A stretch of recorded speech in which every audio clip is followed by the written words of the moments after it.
are already starting off this video on a bad note. I was planning on doing a little chit chat, get ready with me even though it's 3 p.m. because I had to psych myself up all day to like actually get ready. I did other things, but I just didn't want to like get ready. So I've been living in lounge clothes and no makeup because I'm on PTO for 2 weeks. And why would I want to wear makeup?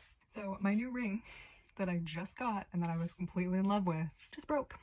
I have no idea why, but it just broke.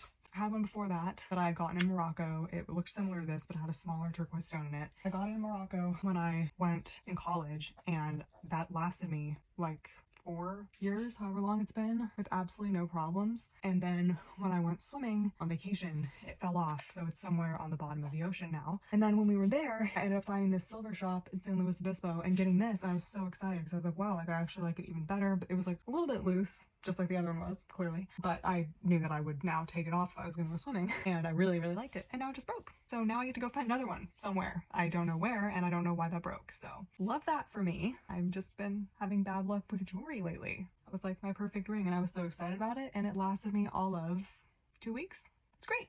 That's great. Anyway, what I was going to talk about is I want to know if any other riders out there ever take an inspiration walk, because that's what I just did. We're having like an unseasonably warm day today. I was actually able to go for a walk in a t-shirt. I did listen to an audiobook for part of the time, but an inspiration walk is what I'm talking about when you just like listen to a song that has helped inspire your book on repeat and just like picture different scenes and come up with ideas. I don't know if I'm just like weird or if anyone else does that, but I find it really fun. It's not the book I'm editing, of course. We're not doing it for that, but it's a book that I started outlining and drafting. It's I don't really know whether to call it dystopian or fantasy. It would require a map, okay? Like it doesn't take place in today's world. It's like all different like countries. It would need a map to explain it. There is magic, but it's not like a huge part of it until the end. I don't know. So I guess we'll call it fantasy. I'm actually currently getting ready to go to the library to work on editing the book that I'm editing.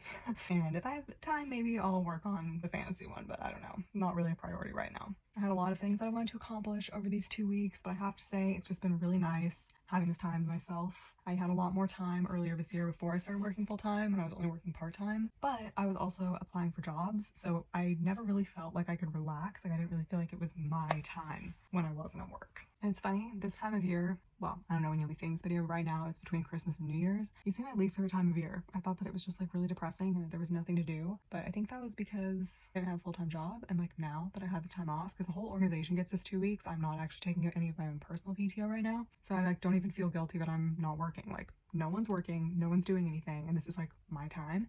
It feels great. It feels like the greatest gift. I've really been thinking about how I want to set myself up for success in the new year, because I've been realizing that after work I tend to just go into freeze mode where I just want to like rewatch a TV show that I've already seen, like Superstore usually ends up being that. I'm, like playing a game on my phone, so I'm like, oh, I just need to turn my brain off. Like I can't be bothered to actually do anything productive right now because I've been productive all day. And now as I'm able to actually use my productive hours for what I want to do, I'm realizing I'm like, I cannot let work stop me from doing this. Like I want to work on my writing, even if it means forcing myself to sit down and do it after work. I think I need like a transition activity where I go for a walk or, you know, get outside somehow, like right when I get home from work. So I'm gonna leave an outfit and shoes out and see how that works, so that I have like a little break, and then just like for a half an hour on the days that I don't have Zumba, work on my writing. But it's just so hard because I'm like already exhausted from the day. That's why I haven't been doing it. So we'll see how that goes. The other thing I wanted to talk to you guys about was I just watched the most amazing Netflix miniseries. Sorry, there's a car outside. I have my window open because it's so nice out. I'm doing my absolute favorite lip combo. Wow, this really needs to be sharpened. Oh goodness. But this is the Urban Decay lip pencil in Liar. Let's ignore how bad that looks. And then this, I don't think they make this lipstick anymore, but I'm still on my last tube of it. Their packaging is terrible. This is always broken every time I've gotten it, and I always have to keep it wrapped in toilet paper so it doesn't leak all over my drawer. But it is the Tardis lip paint in the shade Birthday Suit, and it is just the best like nude mauve color. Oh my god. Then I'm just gonna top it with the Milani gloss in the shade, I guess it's in the shade Amore Shine.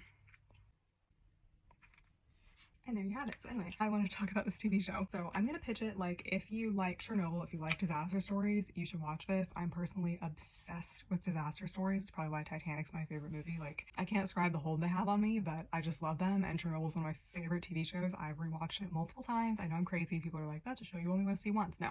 No, it's a masterpiece. So this new show is a miniseries on Netflix, only 4 episodes, called The Railwaymen, and it's about the disaster in Bhopal, India in 1984, I believe, which I had never even heard of. I don't know how I hadn't heard about that with my obsession with disaster stories, but I hadn't. And it's basically about a gas leak takes place at a factory in India, and then how the railwaymen, like how their bravery helps save people. I'm really bad at giving synopses, but it's so good, and it has like that same kind of vibes as Chernobyl, where it's also digging into like the corruption that led to it, although it was a lot more blatant in this case. So good. I can't recommend it enough. That's one of my favorite shows. Probably my favorite show of the year was that. So anyway, thanks for listening to me ramble. I'm gonna go to the library and work on editing my book now.